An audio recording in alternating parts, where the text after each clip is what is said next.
What About Vietnam? A podcast with Gary Newsom.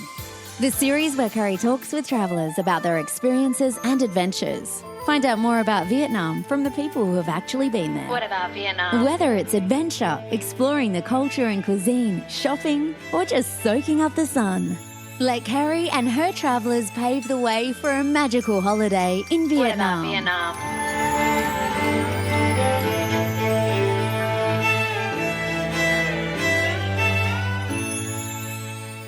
Welcome to the What About Vietnam podcast. Happy New Year, everyone. I'm delighted to be back bringing you stories and insights to travel to Vietnam. There is a big year ahead. I have a new program style that I'd like to tell you a little bit more about later in this show, but suffice to say that it's an exciting year ahead, and today's program we're going to focus on one very special time in Vietnam, and that's the celebration of TET.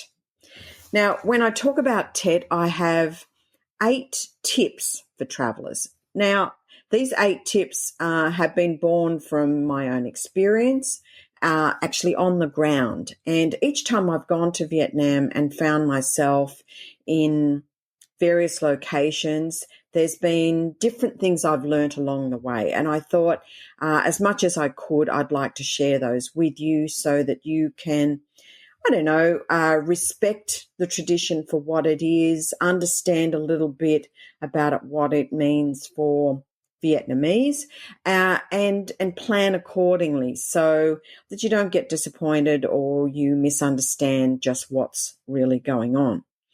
But let's kind of just brush over or very broadly talk about what TET is all about and what it means to Vietnamese. Largely, I think from my experience, it's about giving, it's about gratitude, it's about paying homage to traditions, to a beginning, a new start. It's all about preparing for the new year. It's all about the advent of spring and getting together with people, reaching out to family, and preparing your home, preparing your family, clearing off old debts, and really gearing up for a new year. Each year, the dates fall on different dates according to the lunar calendar. So for 2024, it's February 10th. And it is the year of the dragon. If you're planning ahead just a few years, for 2025, it is February 29th, and that will be celebrating the year of the snake. And in 2026, it's going to be February the 17th, and it's going to be the year of the horse. I've actually gathered a little table together of the future years and the future dates, because unless you're aware of how to manage the lunar calendar, and because the dates fall differently each year, and you want to plan your trips accordingly, then I think this table will be helpful to you. I think for me, the experience of TET has been twofold. I've been in Vietnam before TET, and I've been there during TET and post-TET. So in each of these time periods, you kind of witness a different evolution of TET. Some say when you're talking to people before TET, and there's some decisions to be made, that literally you either make a decision before TET or after, but nothing gets made in big decisions during TET.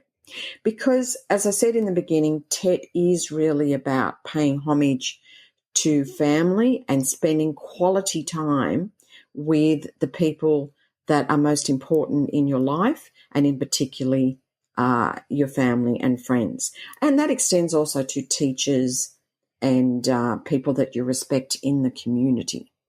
You're going to see a great movement of people in that process. And that begins or I guess is a good segue into my 8 tips for travellers in Vietnam during TET. Hello, everyone. I'd like to just jump in here very quickly to remind you that I do offer trip planning services for anyone who's wanting to travel to Vietnam with a little bit more knowledge around their trip. I'm happy to design it from end to end, tailored to your needs, your budget, and to your travellers travelling with you. Please feel free to reach out to the travel services page on the website WhatAboutVietnam.com. I got a beautiful message just recently from one of my travellers, Lucy, and you might like to have a quick listen to that now. Thank you, Lucy. I'm glad you had a great time. Dear Carrie, this is a message from Lucy from Melbourne. I have recently used your itinerary service and I'd like to say how happy we are with your service. We are experienced travelers, but we've never been to Vietnam, and we have found your services to be most considerate, extreme high value for money. It took us from a place of complete confusion to a place of complete clarity and confidence. Every little detail was worked out, all of our needs were considered, inclusive of adults and kids.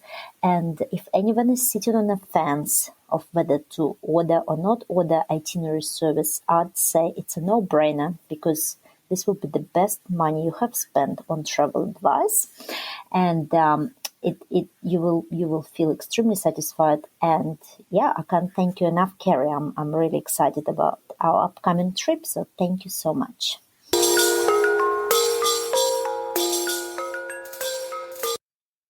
So number 1 is definitely buy your travel tickets if the dates fall during the TET season. Now, TET is not just a day. Whilst TET is about celebrating the advent of spring and all of the things I've just spoken about, it literally can span kind of about 8 days minimum, maybe even up to 2 weeks. And it's very hard to define actually the 8 to 14 days, as they kind of blur a little bit for people, depending on their jobs, their workplace, their family environment. You know, some people who are Vietnamese who live overseas, they're coming back into the country. So, you know, everybody tries to kind of fit it in a window of time, but it does kind of mishmash. But kind of starting about a week before, so for this year it's the 10th of February, so about a week before, you're going to see some of these preparations happening, and people starting to gear up their travel plans.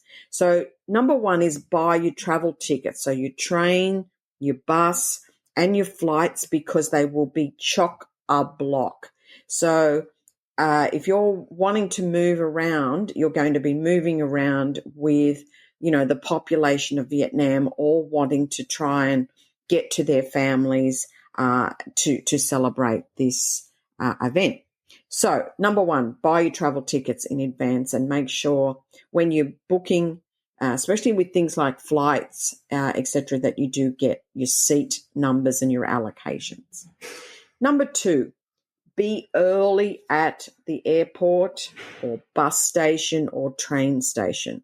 I can't stress enough the need to be a bit of ahead of the game and be prepared for long queues. In this celebration, because there's that beautiful aspect of giving, you're going to see the Vietnamese traveling with a lot of luggage as they're traveling with a lot of gifts. I mean, traditionally you're seeing the red envelopes that are very much a part of the giving process and part of TET here and in China and in most places that celebrate the TET celebration. However, you'll also see that families are renewing their houses, and they're doing a lot of cleaning and throwing out and renewing and reinvigorating, because this is to set the platform, the process for their new year. This is to build confidence in a prosperous, healthy and happy house with their family and friends. So be early at the airport, bus station or train station. Expect long queues. Be prepared for it. If you can, especially with flights, I would definitely recommend that you go online and check in online. Where you have the advantage of an online process, take it, because any way you can cut down on time is going to benefit you. Number 3, make sure you bring all of your travel documentation with you, confirming all your travel arrangements, your tickets, your accommodation contacts, and all of that. Now, I say that because depending on what days you're traveling around this TET season, is that because the staff are generally skeleton staff in a lot of the places, there is less resources on the ground to help you as a traveller to guide your trip in the case that you haven't got this. So I just say to all my travellers, double check you've got all your paperwork, all your documentation, whether it's on your phone, whether it's printed, but you've got access to it easily, so that I don't know, is it just peace of mind? I think it is. And just knowing that you've got that, and you don't need to reach out to people, because once again, you might be standing in a long queue to get an answer from somebody to help you through if you haven't got all your documents with you. Number 4.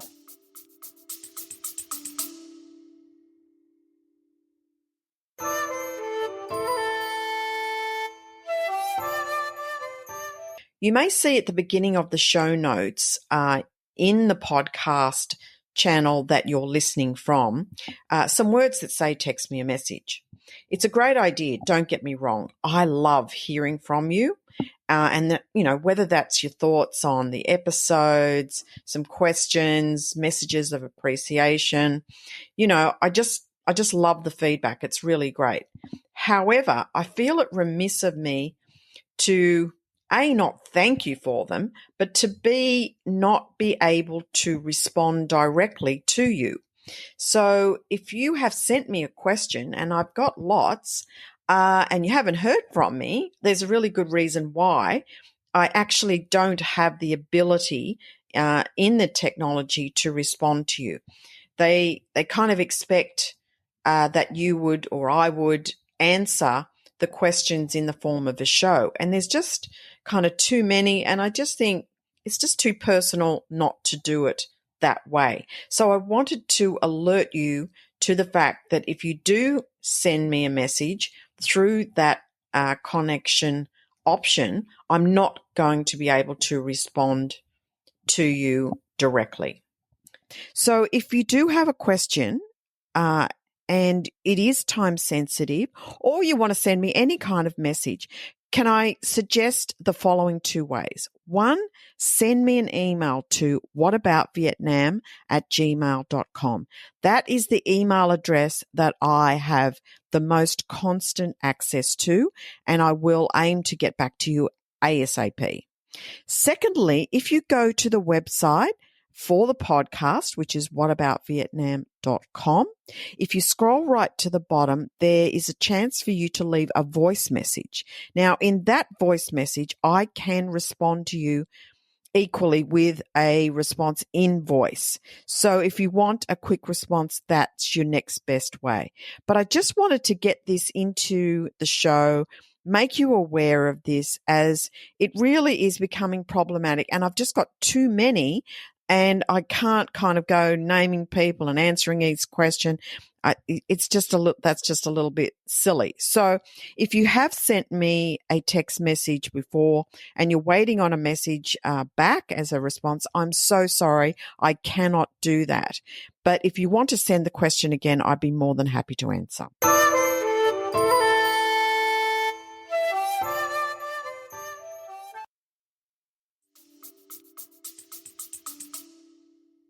I don't normally stress this when it comes to Vietnam, but in this time and season, especially as TET and New Year's Day falls, don't expect too much activity once the New Year's Day falls. There's a lot of lead up. I personally think that the lead up to TET is uh, the most exciting. There's just such a vibe in the air. There's an atmosphere. There's also so much colour. There's traditions, and you can read up about them. And I've got some links for you in the notes. But you can read up about what some of the colours mean, the yellows, and you'll see these beautiful kumquat trees, peach blossoms, and they will be lining the streets of your cities and your localities that you visit, leading up to TET, because every household will want to put some symbolism or an offering to their elders, to their ancestors, to express their gratitude. So they will be buying in food, they will be out and about, buying new clothes even to dress their children and themselves in, to really celebrate this day. So there's a real, anticipation. But once it actually arrives, as in New Year's Day is on the 10th of February, New Year's Eve would then be the 9th, you'll get your fireworks and you'll get all that buzz and all of that celebration on the eve, traditionally as you would in a New Year's celebration. But once TET falls that day, in particular on those ensuing days, it's quiet. And one thing I did experience, which I probably would have appreciated if someone had told me about, was that I'm not going to expect a lot of places open. So your hotels and all of your tourist attractions, etc., may be closed or may only operate in limited hours. They may even charge extra. And you may find that there's just not a lot of activity in the streets because people are in their homes, they're in their abodes where they can bring together the important people that they love and they can celebrate with. Now, because Vietnam is such an evolving country, not everyone is as old worldly traditional as each other. And the young, whilst they want to hold on to their traditions, they're probably going to make some adaptations about that. So there will be places open and there will be, the chance to get a coffee and things like that, but just not at the usual standard. So once again, for me, when I'm talking to travelers, it's about trying to manage your expectations and not expect on those national holidays in particular, there might not be as much open.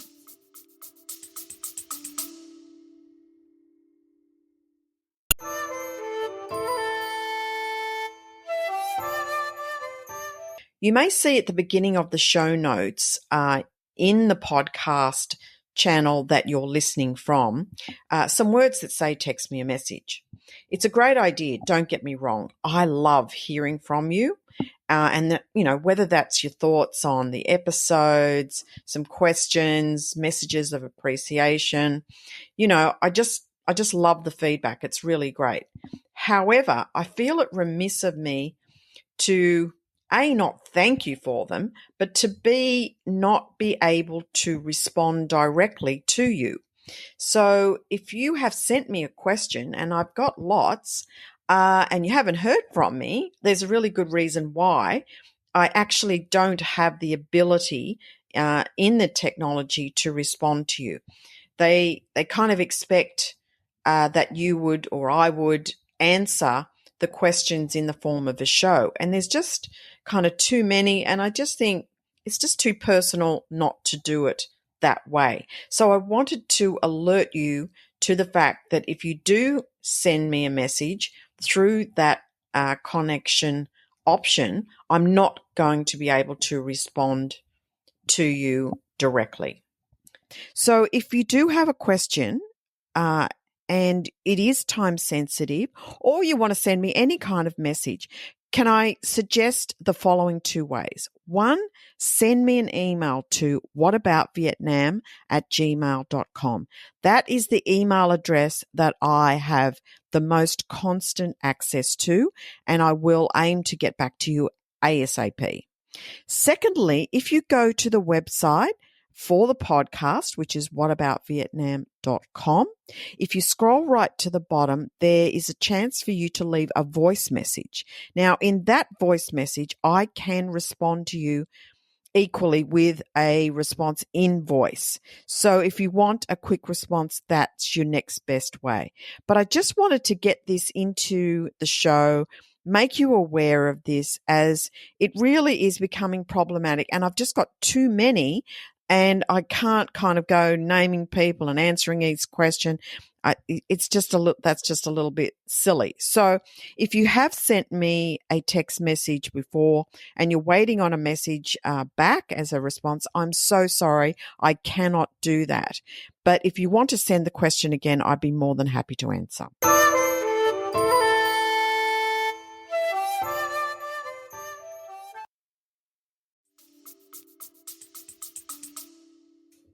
Number 5, I really would like you to make sure that you check in with your hotel or your homestay about what services they are operating, for meals and just, things like laundry, or just what eateries are going to be open on those national holidays in particular. May extend to things like, your spa center, the gyms, anything that is depicted in your booking that is the standard may not be fully operational during the TET season, and in particular on the public holidays.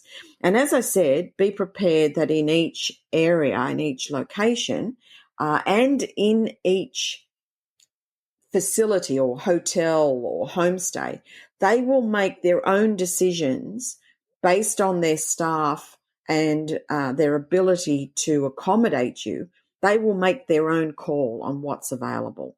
So be prepared to contact your homestay or contact your hotel ahead of your visit, well ahead of your visit, maybe even 2 or 3 weeks or a month ahead, to ask them what their plan is during TET, as you will be arriving or you may be staying during that time, and ask them to give you some clarification. Because once again, you may want to buy some snacks or some extra foods, etc., especially if you've got families, because that may not be as available for you during that time. I'm not saying it's going to be zero, but it's just not going to be at its optimum levels.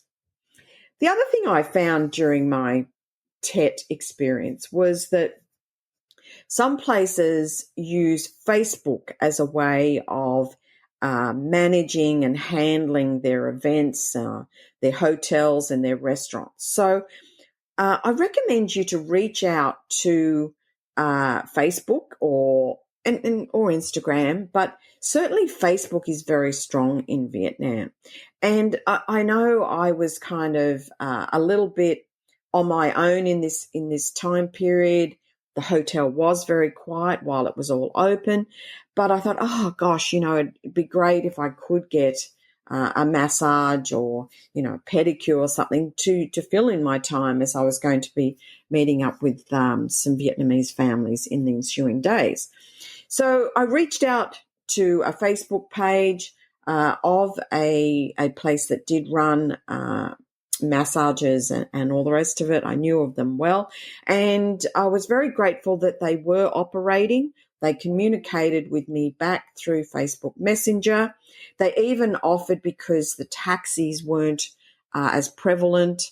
Once again, this is another sideline kind of effect of TET, to come and pick me up if I was willing to be a pillion passenger on a bike. So one of their lovely girls arrived at the hotel, picked me up, took me there to the place. I had a lovely massage, and then they brought me back. So Facebook can be your communication tool, for want of a better word, to reach out to some of these places. A lot of the younger staff that work for these organizations do have, good to reasonable English. So they're going to be able to communicate with you and get you some information. If they don't respond, then of course, that they are not operating. So that is just one other way to help manage your stay during TET.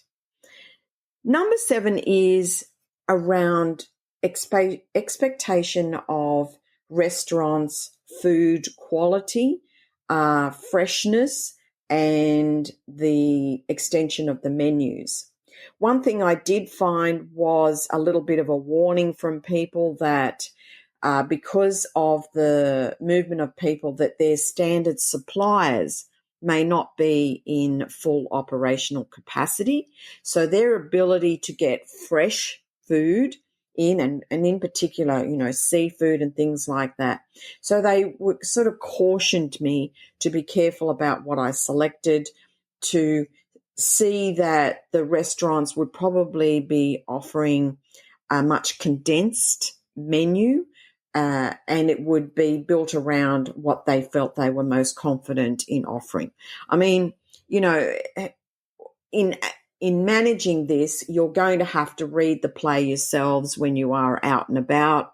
You're going to kind of have to get your confidence from seeing how many people are in the restaurants, just how much staff they look like they're having on board, and, use your common sense where you can to decide where to eat. If you're staying in a hotel, the hotel's going to be very proactive in this way to let you know what is going to be available, and you're going to be able to make some decisions there. I mean, personally, it's a good time, in my experience, to take advantage of the hotel or take advantage of the opportunity to chill out, to relax, to go for some nice long walks, a chance to do some yoga, some just generally chill out and try to get into their vibe of being grateful and appreciative of life and what's brought you to Vietnam in the first place. So just being aware of the freshness of food and restaurants is my number 7 tip. Lastly is to make sure you've got enough cash. So my number 8 tip is understanding that in the element of closures and organizations that close will be banks that also fill out the teller machines, etc., that are quite prevalent in Vietnam. So making sure that you've got enough cash with you to get around, buy taxis, do whatever, I think is very important. So once again, I'm saying being prepared is the way to go. So I hope you found these tips helpful, and I'm going to just finish off by talking about what's possible in Vietnam post-TET. So once TET is finished, there's a time where people are enjoying the opportunity to catch up with friends and family, and even reaching out to teachers and other principal people in their community that they want to pay respects for. I think you'll find that as TET finishes, you'll see just a rejuvenation of the location that you're in, and, expressing your gratitude to the people that you're meeting and mixing with, sharing with them some of the favorite foods, the chung cake in the north, the tet cake in the south, making sure that you express the special greetings that come with Chuk Nam Hoi is very appreciative of the Vietnamese. They will love that you have taken the time to understand a little bit about what TET is about, and that you recognise the importance for them, that you're respectful of their time to do this, their dedication to this. And I think you're going to really see a little bit about what the depth of Vietnam is in their cultural traditions and how beautiful they are. I'm going to put a few links in the show notes to help guide you with this.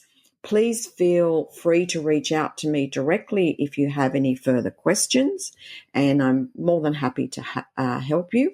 If you are trip planning in 2024 and in the coming years, please note those dates for TET.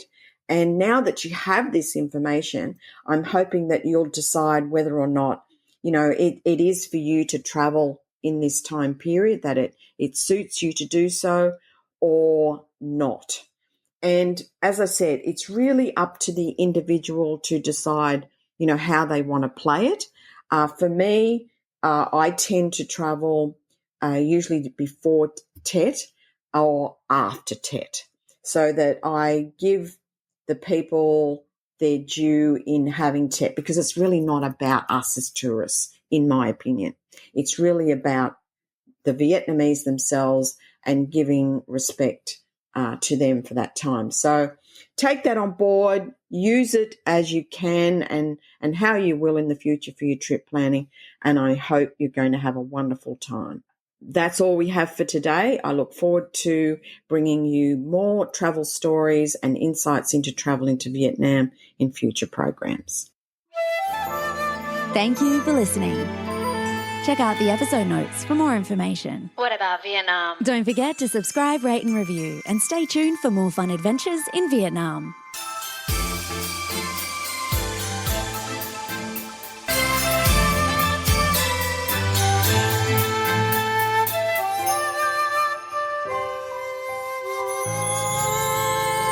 What about Vietnam?